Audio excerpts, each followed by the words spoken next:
और परमात्मा की प्राप्ति करने का क्षमता आ जाती है। सप्ताह श्रवण करने से मनुष्य के हृदय की गांठ खुल जाती है। क्या होता है? ये गांठ कई जन्मों से बंधा हुआ है, और जब तक इनकी प्राप्ति सत्संग नहीं मिलता है, भागवत कथा नहीं, तो वो गांठ नहीं खुलती। गांठ कोई कोई के जो पूर्ण समर्पण हो जाता है, जैसे मीराबाई का गांठ खुला, एक हो गए दो, क्या हो गए? एक हो गए, उसके समस्त संशय छीन भिन्न हो जाते हैं और सारे कर्म छीन हो जाते हैं। यह भागवत कथा रूप तीर्थ संसार के कीचड़ को धोने में बड़ा पट्टू है, तब मनुष्य की मुक्ति निश्चय ही है। विद्वानों का कहना है कि जब प्रभु हृदय में आ जाते हैं, तो प्रभु से पहले कौन हृदय में आते हैं? भागवत कथा से पता है, माता भक्ति। जहां भक्ति हृदय में आ गए तो पीछे से श्री हरि भी हृदय में आ गए, और जब हृदय में आ गए तो मुक्ति निश्चय। जिस समय धुंधकारी ये बातें कह रहा था, एक कौन ज्ञान दिया? धुंधकारी एक महापापी था, जो कि शत्रुघ्न रूप में जब इनकी मुक्ति हो गया तो महान ज्ञानी हो गया। क्या हो गया? महान ज्ञानी हो गया। वो सबको उपदेश दे रहे हैं। ये भागवत कथा का महात्म सुना रहे थे कि भागवत कथा में कितना शक्ति है। अच्छा, शक्ति कौन सुनाएगा? जो शक्ति को जान गया, इसका प्रभाव से हमारा मुक्ति हुआ। जब हमको मुक्ति होगा तभी लोगों को कहेंगे कि मेरा मुक्ति हो गया, तुम्हारा भी मुक्ति होगा। ये धुंधकारी जी वही बोल रहे हैं, जिसके लिए वैकुंठवासी पार्षदों के सहित एक विमान उतरा। तुरंत करते करते वैकुंठ से एक विमान उतरा, उससे सब और मंडलाकार प्रकाश फैला था। देखते प्रकाशित भगवान के चारों तरफ देखते प्रकाशित हो, उसी प्रकार वो विमान में प्रकाशित हो रहा था। सब लोगों के सामने ही धुंधकारी इस विमान पर चढ़ गया। तब उस विमान पर आए हुए पार्षदों को देखकर गोकर्ण जी सवाल कर दिए। क्या सवाल कर दिए? कि पार्षद जो आगे में है, जय और विजय, वही भगवान नारायण के पार्षद हैं, वही आते हैं भगवान की भक्तों को लेने के लिए। कोई जो बैठे हुए हैं आगे खड़े हैं वही। तो पार्षद से पूछ दिए कि अच्छा आप ये तो बताइए, यहाँ तो श्रीमद् भागवत कथा सब समान रूप से सुना, लेकिन सिर्फ एक ही को क्यों नहीं माना है? पूछ दिए। कोई भी पूछेगा कि इतना में अगर कथा सुनते सुनते एक को क्या आएगा, तो लोग कहेगा कि सब तो सुना है, लेकिन एक ही को क्यों आया? सब सुने हैं। तब गोकर्ण जी ने पूछा कि भगवान के प्रिय पार्षदों, यहाँ हमारे अनेकों शुद्ध हृदय, अनेक शुद्ध हृदय है। ये नहीं समझे कि सबका हृदय गंदा ही है, अपवित्र ही है। अनेक शुद्ध हृदय वाले होता है, आप एक परमात्मा के भक्त है, सब समान रूप से सुना। उन सबके लिए आप लोग एक साथ बहुत से विमान क्यों नहीं लाए? हम देखते हैं कि यहाँ सभी ने समान रूप से कथा सुनी, फिर फल में इस प्रकार भेद क्यों है? समान रूप से सुनने से फल में भेद क्यों है? भगवान के पास सबने कहा, सेवक ने कहा, सुनिए ध्यान दो कि हे मानव, इस फल भेद का कारण इनके श्रवण का भेद है।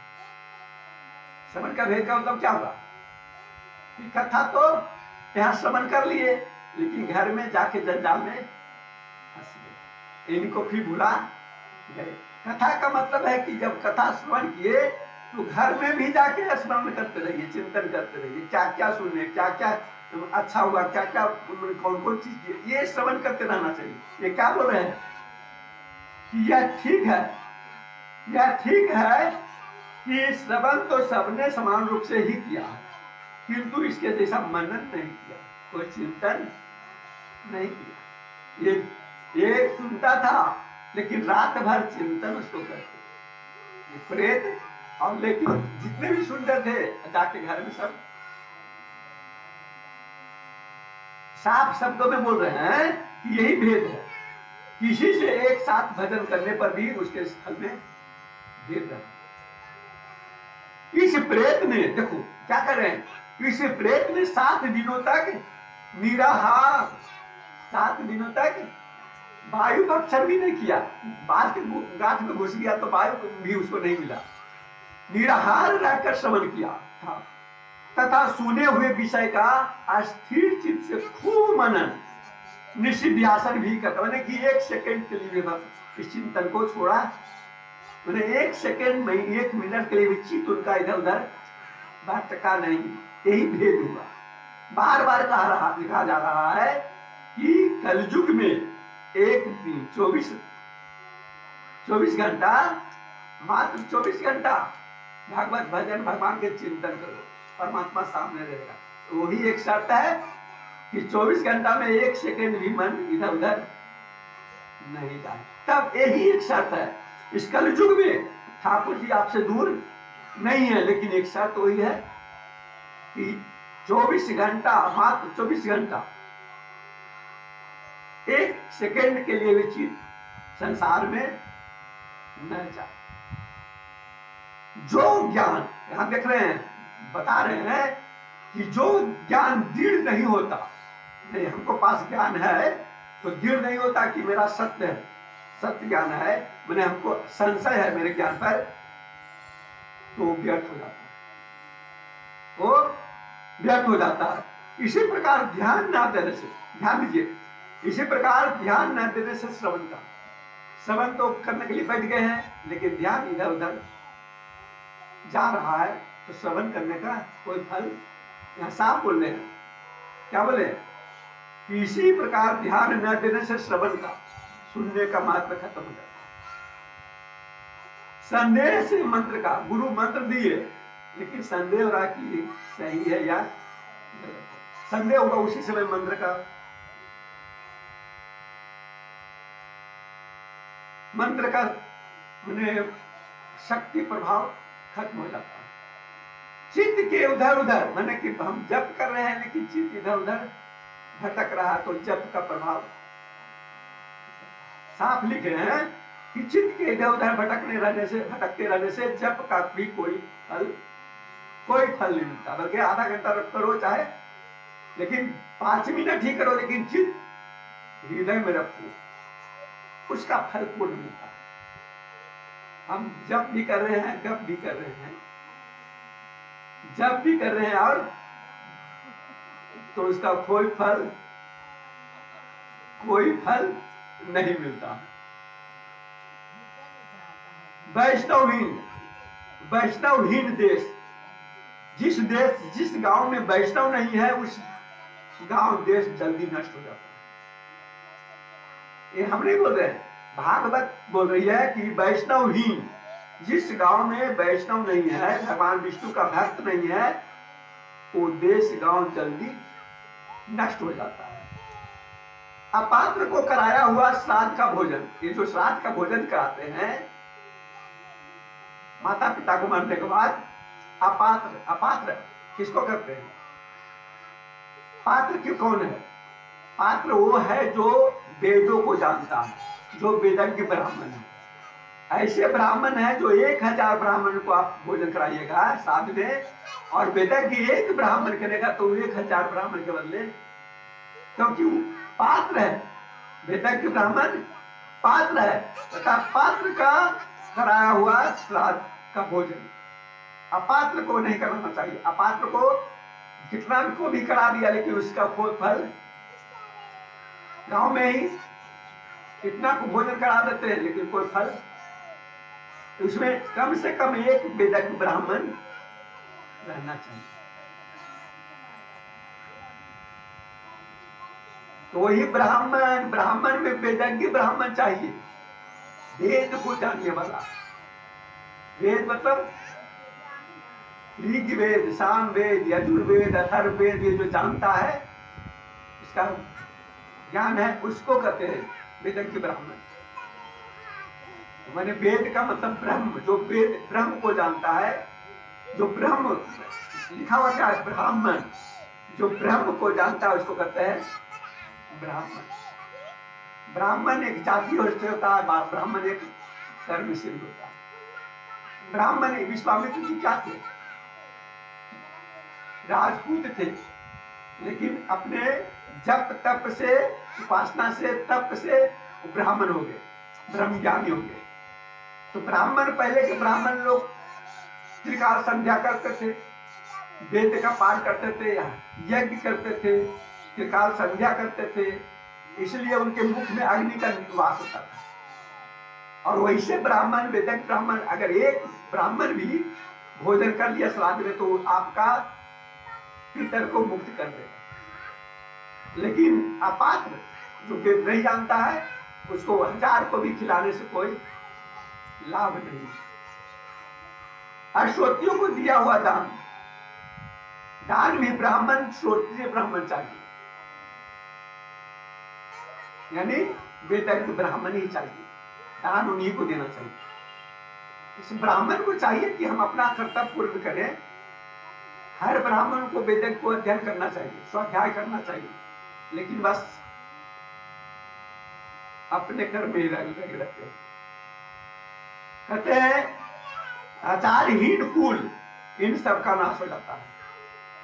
आचारहीन यानी जो कुल व्यभिचारी है, गलत नजर किसी पर रखता है, वो व्यभिचारी कुल का नाश हो जाता है, एक न एक दिन नाश हो जाता है।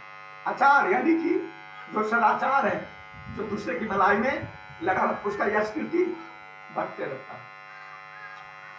कहते हैं गुरु वचनों में, देखिए यहां ध्यान दीजिए क्या लिख रहा है, गुरु वचनों में विश्वास। गुरु क्या गलत कर रहा है, सही कर, उस पर नहीं करना चाहिए। गुरु वचनों में विश्वास, दीनता का भाव, यानी गुरु के सामने दीन बन के रहो कि हमसे बड़ा दीन दुर्बल कोई नहीं है, मेरा कल्याण करे, उद्धार करे। एक गुरु वचनों में विश्वास। गुरु जब बोल दिया कि ये होगा, तो जैसे सबरी को गुरु ने बोले थे कि राम आएंगे, तो वो अपने गुरु के वचनों पर विश्वास कर लिए, बल्कि आएंगे, आज आवे कल आवे, तो कितने दिन वर्ष के बाद आए, 75 वर्ष के बाद आए, बूढ़ी हो गई, लेकिन उनको विश्वास नहीं टूटा। कितना तो होता कि 10 साल 20 साल के बाद पता है गुरु जी बोल ऐसी, लेकिन उनको दृढ़ विश्वास हो गया, गुरु जब बोल दिए हैं तो यहाँ क्या करें, गुरु के वचनों में विश्वास।